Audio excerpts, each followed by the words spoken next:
All right, guys. Happy Friday. Hopefully, we are coming through good and strong because it looks like my internet today or last night was having some issues, and I'm kind of keeping an eye on it. But it looks like our signal's a little bit low, so I want to make sure that you guys can see and hear me okay before we officially kick this off. So you can let me know in the comments. Looks like Scooby Life is already there. Happy Friday to you. But yeah, let me know if you guys can hear and see me okay, if we have no glitches or anything, and then we can get rocking and rolling. And today, we're on our Friday jam session. I did want to go over, something that happened most recently, and that was yesterday on a coaching call. I had a coaching call. Actually, was it yesterday? I had one yesterday, but it wasn't this particular one. I think it was Wednesday or Thursday. Um, but basically, I was helping with some niche validation, and there was 4 niches that he had on his list, and there was 2 of them immediately I wanted to cross off. And after I explained why, he agreed, and then we moved on, and then we validated one out of the other 2, and he's off to the races building now his niche property. So it looks like, let's see, Salma says video fuzzy, all good over here. And then another all good. Yeah, it's so weird because I took myself off of Wi-Fi, little fuzzy and pixelated. It's so weird. So it looks like we are having a little bit of streaming issues today for whatever reason that is. I don't know. Let's see here. Okay, yeah, I'm not quite sure why. It says that my Wi-Fi or connection is unstable. If you're on Wi-Fi, try plugging into your router. I'm hardwired. Uh, video looks fuzzy. How does the audio sound? That's actually a little bit more important for me because I'm going to be recording this. So let me know. And then we will go from there. Let's see.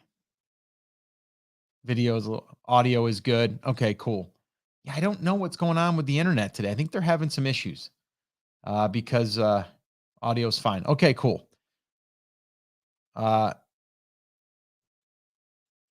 Okay. Yeah, I mean, I'm connected hardwired, so it's just it must be our internet completely today. I thought it might be just Wi-Fi, but it does look like our signal is a little bit low. So looks like okay. It looks like we're coming through. So if you have any questions, guys, let me know as I'm going through this. But I'm going to go ahead and kick this thing off, and we'll get rocking and rolling here. All right, cool. So let's dig in. Let me go ahead and I don't have many notes, but let me just go ahead and make sure that I have the title of what I'm going to go with. All right, cool. All right, here we go. Friday jam session about to happen.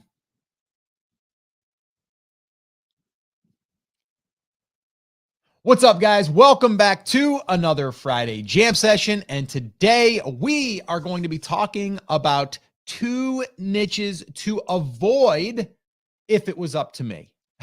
And the reason why I say that is because I recently did a coaching call with a gentleman, and he wanted to dig into 4 different niches.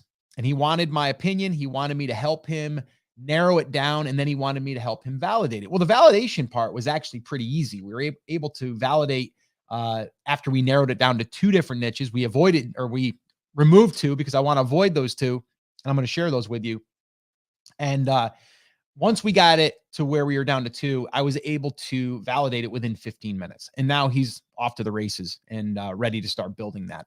So let's kind of dig in here. And actually, before we do, if you're listening to this on the podcast, you can watch this, or you can go on over to the show notes and get more of the transcripts and things like that over there. So if you are interested, go to the show notes to this episode. If you are wanting to ask questions, then I would encourage you to head on over to takeactioncrew.com. Again, that's takeactioncrew.com, and you can sign up to our morning crew there, where I'll send you emails about whether it's an episode or maybe it's just something like this morning I shared, which was exactly what I'm sharing here on the Coffee Talk, which is about what niches to avoid. So just basically helpful tips that I'm going to be sharing through email. And if you want to get on that list, head on over to takeactioncrew.com. All right. So let's kick this thing off. Let's get down to it. All right. So I was on the call, and the very first glance at these four, like immediately, I was like, nope, strike it, strike it. Let's get those out of there. Now, I will say, after I had eliminated these two in my own mind, I did have to ask him, is this okay? Because if you're like passionate about these and this is the mountain you want to climb, then go for it. I don't want to hold you back. But here are the reasons why I would probably choose to go to another direction or in another direction. So I will share those with you. All right. So the very first one, and I'm not going to give the exact niche because we could have narrowed it down a little bit and made it even, a little bit less competitive, but still it's a very, very, very, one more very there, competitive, like super competitive. And it's in the mortgage niche. Okay. So just imagine that you're up against like big banks, you're up against other SEO people that are, devoting a lot of time, energy, resources in getting that traffic. Because why? Well, because mortgage brokers, that is, they make a good amount of money when they close a loan, right? And so there's a couple of things. There's companies out there that are good at SEO that are just trying to get on page one for mortgage stuff, right? And you're going to have a ton of competition when you're trying to compete on page one and you got 4 ads that are showing up in the top of the search every single time. So it's just very, very, very competitive.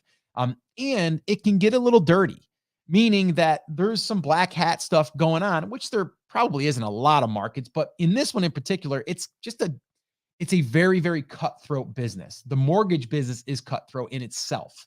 Anybody that's in that business or knows someone in that business, it's cutthroat. Like you're gonna be going back and forth trying to compete with other, lenders because they're trying to close the loan as well.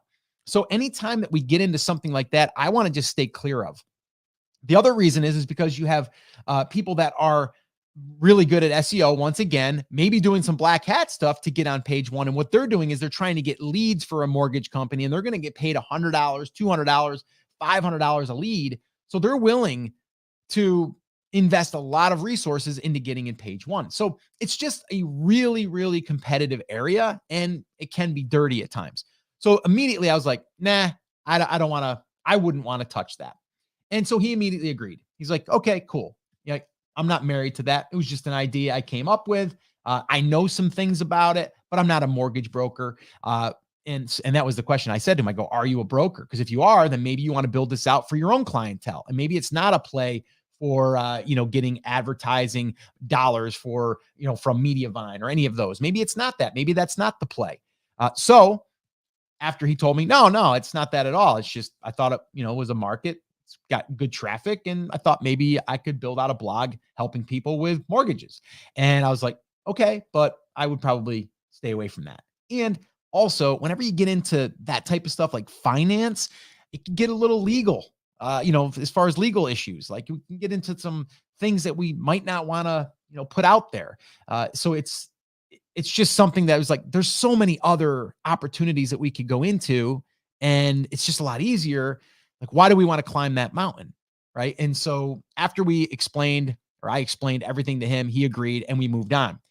So the next one that I immediately saw on his list, and it's funny because as he was explaining the first one, I was looking at his list over on the right, and I already checked off the next one off. I said, nah, let's cross that one out too in my mind. But the other two I was looking at, I'm like, those are the ones. All right. So the second one, which again, you're going to hear it and you're going to be like, oh my God, yeah, I wouldn't probably want to go there either. Crypto, right? So crypto is a hot word right now, right? Everyone's talking crypto, right? Blockchain, all of these different things, which I know nothing about, by the way. I have not entered that world, and I'm not sure that I ever will. Right now, I'm not going to say never, but right now I'm just like, I don't really understand it. I don't know if I want to understand it. I'd rather just look at like SP, the index funds, the 500. I just look at something like that. What's Warren Buffett say? He says, if I don't understand it, I'm not investing in it. So could I devote a lot of time to it, understand it? I could try, Just don't want to.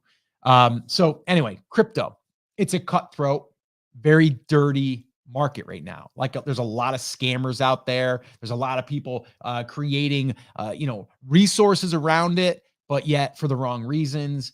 So just, I wouldn't want to touch that with a 100-foot pole, to be honest with you. So immediately when I seen that, I'm like, nah, I would just check that off. And I told him immediately is when I said that, I go, it's kind of like, money, financing, things like that. Not financing, but it's in that kind of realm.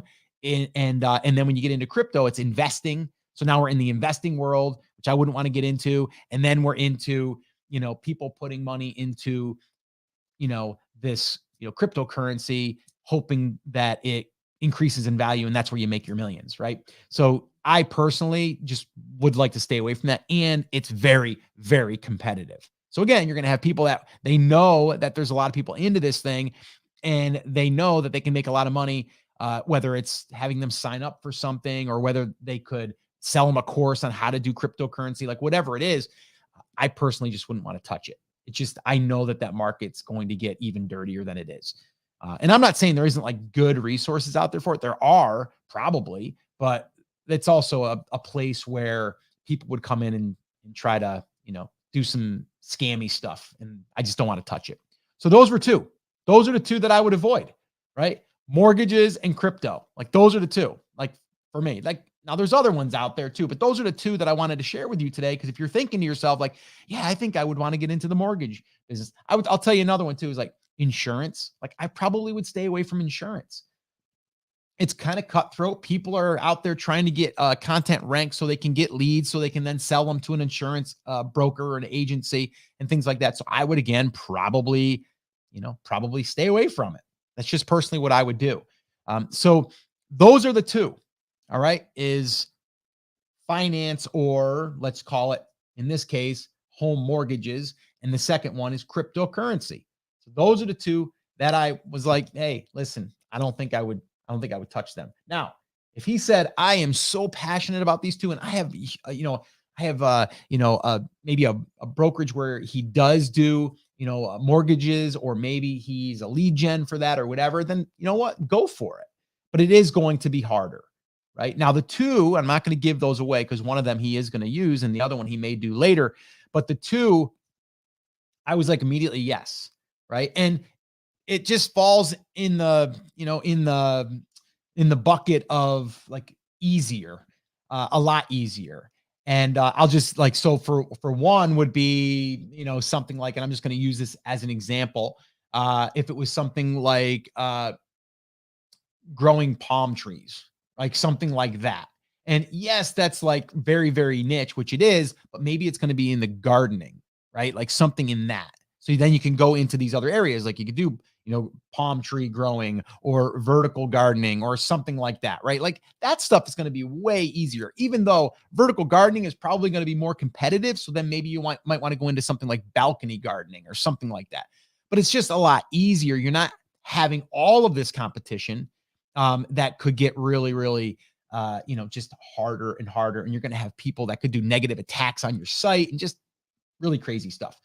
But that's what we're looking at. So when he was presenting these to me, we immediately went in and started doing niche validation. And all I did was I went in and I looked at like the seed keyword, like what would that be? Right. And so let's just say it was bass fishing. So I put in bass fishing. I went there and I saw the searches that were being done. I picked one, and then I just found a couple of websites that were publishing on bass fishing. And then I looked at the numbers. I looked, and actually we found some sites. We found some really good sites that had a low domain authority and a lot of traffic. Like I think one was like 50, 60,000. And there was another one that was like 100 and some thousand. There was one that was 1 million. And I was like, we validated everything.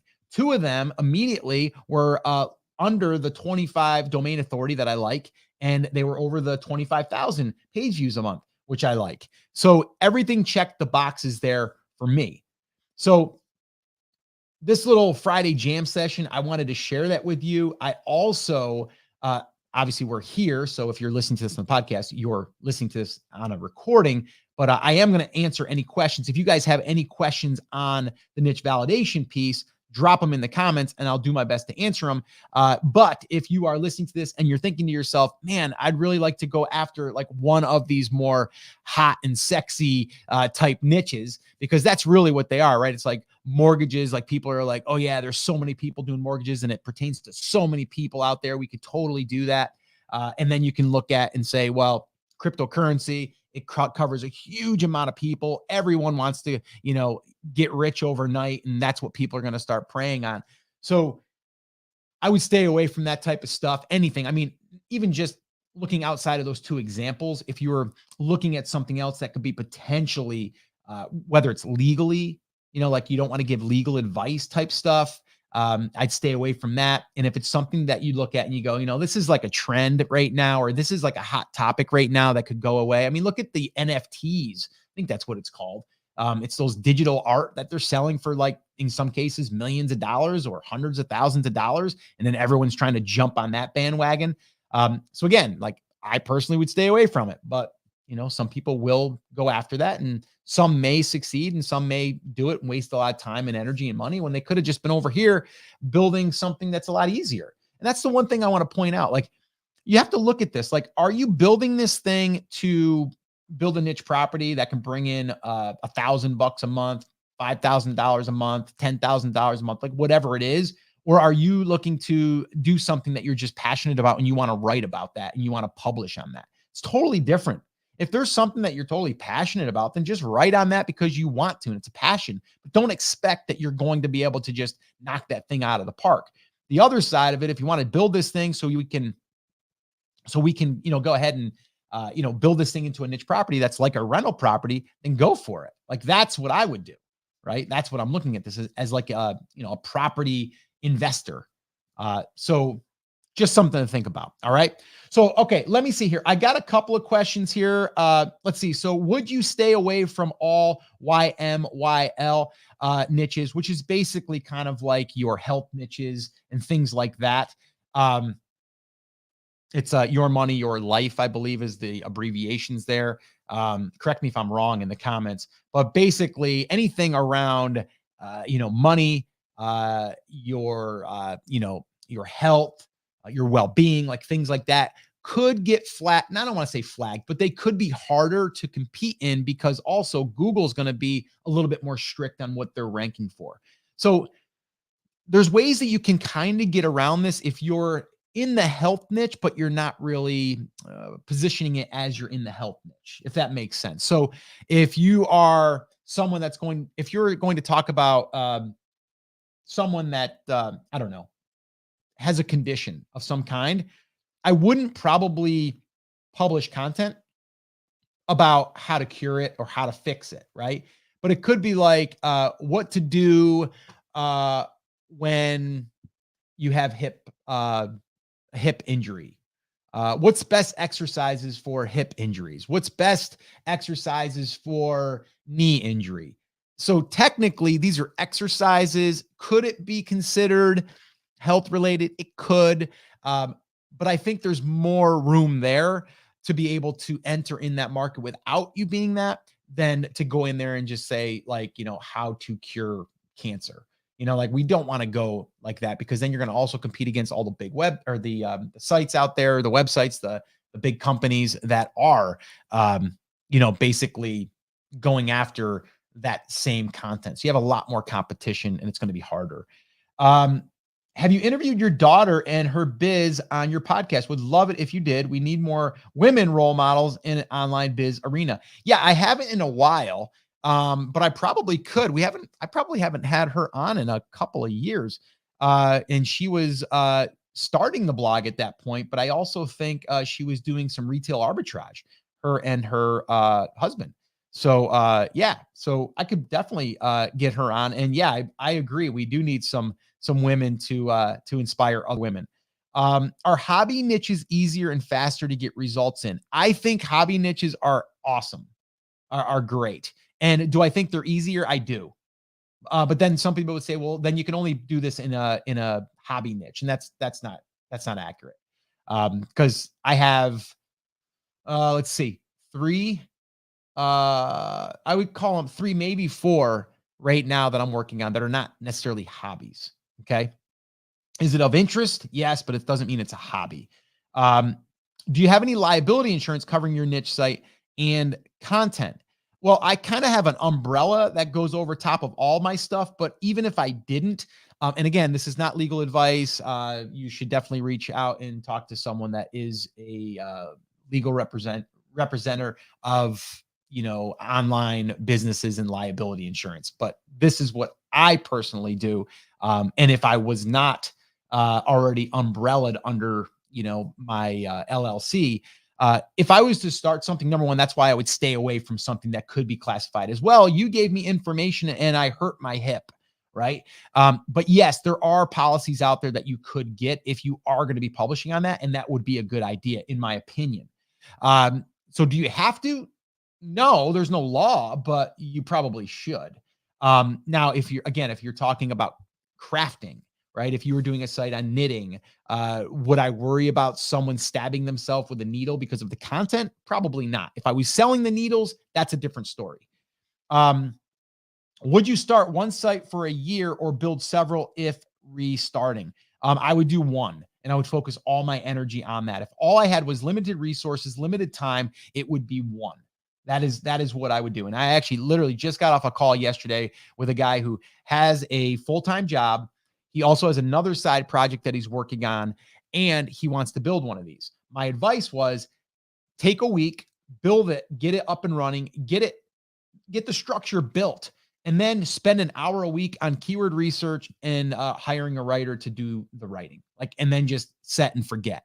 That's what I would do. Now, if you have more time to work on it, then I would focus more time and energy on it, whether you have time that you can write content and post it. I mean, the truth here is this: the more content, the more opportunity you have to rank, get indexed and rank and get traffic. Let's just be clear. So if you're going to have 5 sites and you're going to put one piece of content on there, you're going to have, 52 pieces of content for the year, right? 1 a week, 52. Yeah, there you go. There's some math for you. But if you had that same amount being published on one site, you have 5 times or at least 4 times what you currently had from adding those additional pieces of content. So you'd have, instead of having just one piece of content, you're going to have 4 or 5, depending on how much you want to publish. So that's what you got to think about, right? But that's why doing the validation in the beginning is so important. And if you are going to go after a very competitive niche, it's going to be harder. So you may lose some of your momentum because you're not going to see the results that you want to get. But if you went after something, and again, just throwing it out there, even if it was woodworking, right? It's going to be way easier. And if you have more content that's answering all of the questions, which again, that's something I just covered in my most recent training, which if you haven't went through that yet, you probably should. It's called the Keyword Goldmine. There's 3 strategies in there. And they're the only 3 strategies that I'm using currently right now, and the only ones that I would. And there's one in there that focuses on just answering questions. That's it. We just blanket the market. We blitz the market with questions that are being asked in that market. And if you just have a whole bunch of questions that are being answered on your website, you have a really good chance of getting traffic and getting indexed and all of that stuff. Again, going after a niche that is not super ultra competitive, and going after something that would be like a woodworking or bass fishing, or could be ferrets as pets or something, right? Something like that, or it could be gardening or whatever. Those are things that there's still a lot of questions that are being asked. It could be something about maybe it's canning. Maybe you're going to go into the canning market, and there's a market there. So you have to think outside of just okay, those main, oh my gosh, there's a lot of traffic in crypto right now, so that's where I'll go. It's gonna be a lot harder too. Let's see. Would you start? Okay, that I already answered that one. Would you put ads on your personal brand site? It depends. It definitely depends. But I probably would, if the goal on that site for me was really to get traffic over. Yes, I might only have it on certain pages. I might not have it on, pages that I might be selling my own products. I might be getting an email opt-in, things like that. But I may, I don't know. I don't currently, but I may. I'm not opposed to it. And let's see here. Last question I'm going to answer, and then we're going to jet. Are all 3 videos released for the Goldmine? Yes, they were added yesterday. So the 3 videos are in there. The third one yesterday, our localized mining method strategy was released. And that one there is a good one too, because a lot of people don't think that you can go after localized traffic, and you can. And I show you several examples in that training. So again, if you have not yet grabbed that training, you want to go through it, and it's like under $10 right now. You can go to brandcreators.com/gold. Again, that's brandcreators.com/gold. And you can go there, and you can get those that 3-part video training, which is really 3 strategies that I break down for you. So head on over, check it out. Guys, that's it. That's going to wrap up our Friday jam session. I want to thank you guys so much for hanging out with me. If you want to get on the email list where you can get notified about upcoming trainings or tips and tricks or things that I'm just sharing as I'm going through this with you, head on over to takeactioncrew.com. Again, that's takeactioncrew.com. Currently, that is the only way to get on the email list. So make sure, if you want to get on that list to get notified, make sure that you do that. All right. So guys, that's it. That's going to wrap it up. As always, take care, take action, have an awesome, amazing day, weekend, and I'll see you right back here on the next episode. Take care, guys. All right, guys, that's it. That's going to wrap it up. We'll see you guys next week. Like I said, have a great weekend. Take care, guys.